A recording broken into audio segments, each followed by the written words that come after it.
नमस्कार दोस्तों, मैं आपके साथ सचिन तिवारी।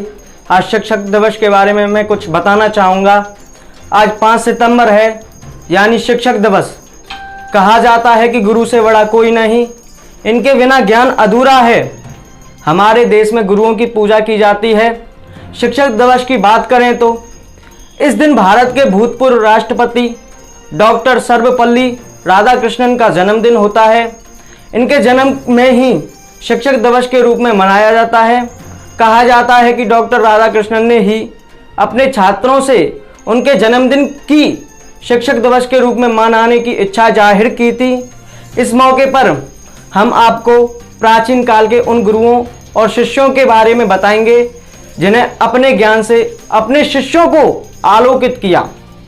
जैसे वशिष्ठ राम, राजा दशरथ के बड़े पुत्र यानी पुरुषोत्तम राम को गुरु वशिष्ठ और विश्वामित्र का अनन्य भक्त कहा जाता है। जहां एक तरफ गुरु वशिष्ठ ने राम जी को बचपन में ही शिक्षा देकर उनके ज्ञान को बल दिया और मजबूत बनाया, वहीं विश्वामित्र ने राम जी को तरुण अवस्था में ज्ञान से आलोकित किया। हम सभी राजा जी की महिमा जानते हैं, इन्हें मर्यादा पुरुषोत्तम भी कहा जाता है। यह श्री राम के गुरुओं का ही प्रभाव था कि राजा के रूप में राम राज्य का उदाहरण दिया जाता है। इन्हें बड़े व्यक्तित्व के रूप में जाना जाता है। परशुराम कर्ण गुरु और शिष्य का एक और उदाहरण है। परशुराम और कर्ण। कर्ण ने परशुराम से शिक्षा ली थी, लेकिन परशुराम को यह नहीं पता था कि वो ब्राह्मण नहीं थे, क्योंकि परशुराम केवल ब्राह्मण को ही शिक्षा देते थे। यही कारण था कि उनसे शिक्षा लेने के लिए कर्ण ने नकली जनेऊ पहना था। परशुराम कर्ण से बहुत प्रसन्न थे और उन्होंने कर्ण को युद्ध कला का हर कौशल सिखाया, जिसमें खुद को महारथी थे। यही कारण रहा कि कर्ण महाभारत के सर्वश्रेष्ठ धनुर्धारियों में से एक थे। द्रोण अर्जुन। द्रोणाचार्य और अर्जुन को कौन नहीं जानता। गुरु द्रोणाचार्य ने अर्जुन की प्रतिभा देखकर उन्हें विश्व के महानतम धनुर्धर के रूप में स्थापित किया था। अर्जुन द्रोणाचार्य के प्रिय शिष्य थे। वे अर्जुन को विश्व का सर्वश्रेष्ठ धनुर्धर बनाना चाहते थे। एक कथा के अनुसार एक दिन द्रोणाचार्य गंगा में स्नान कर रहे थे। स्नान करते समय उनके पैर को एक एक मगरमच्छ ने अपने मुंह में जकड़ लिया, और अगर द्रोणाचार्य चाहते थे तो वो खुद को उससे छुड़ा सकते थे, लेकिन उन्होंने अपने शिष्य की परीक्षा लेनी चाहिए। लेकिन स्थिति को देख सभी शिष्य घबरा गए, लेकिन अर्जुन नहीं घबराया। उसने अपने बाणों से मगरमच्छ को मार दिया। यह देख द्रोणाचार्य बेहद प्रसन्न हुए। उन्होंने अर्जुन को ब्रह्मशिर नाम का दिव्य अस्त्र दिया, साथ ही बताया कि उसे कैसे और कब इस्तेमाल करना है। द्रोणाचार्य ने ही अर्जुन को विश्व के सर्वश्रेष्ठ धनुर्धर का वरदान दिया था।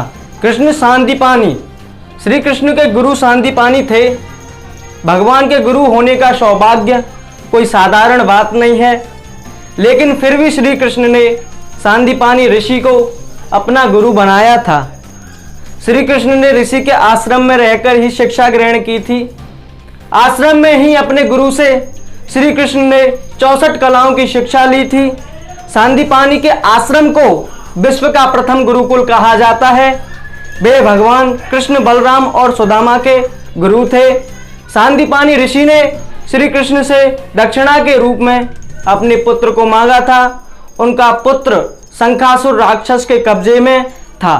गुरु दक्षिणा देने के लिए श्री कृष्ण ने उनके बेटे को मुक्त कराया।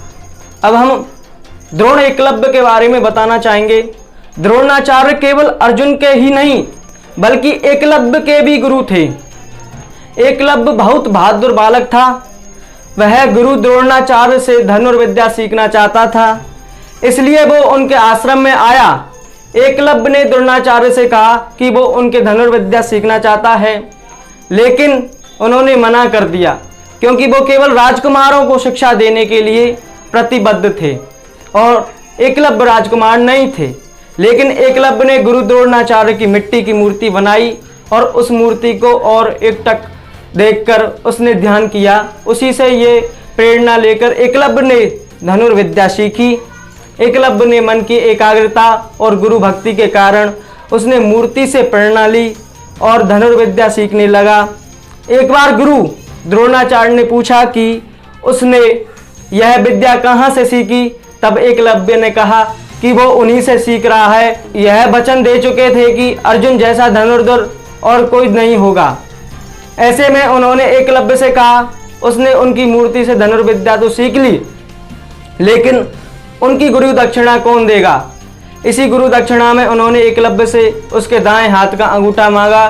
बिना विचारे ही एकलव्य ने अपना अंगूठा काटकर गुरुदेव के चरणों में रख दिया। अगर आपको हमारी वीडियो अच्छी लगी हो तो लाइक कर दें, शेयर कर दें और चैनल को सब्सक्राइब करना ना भूलें। धन्यवाद।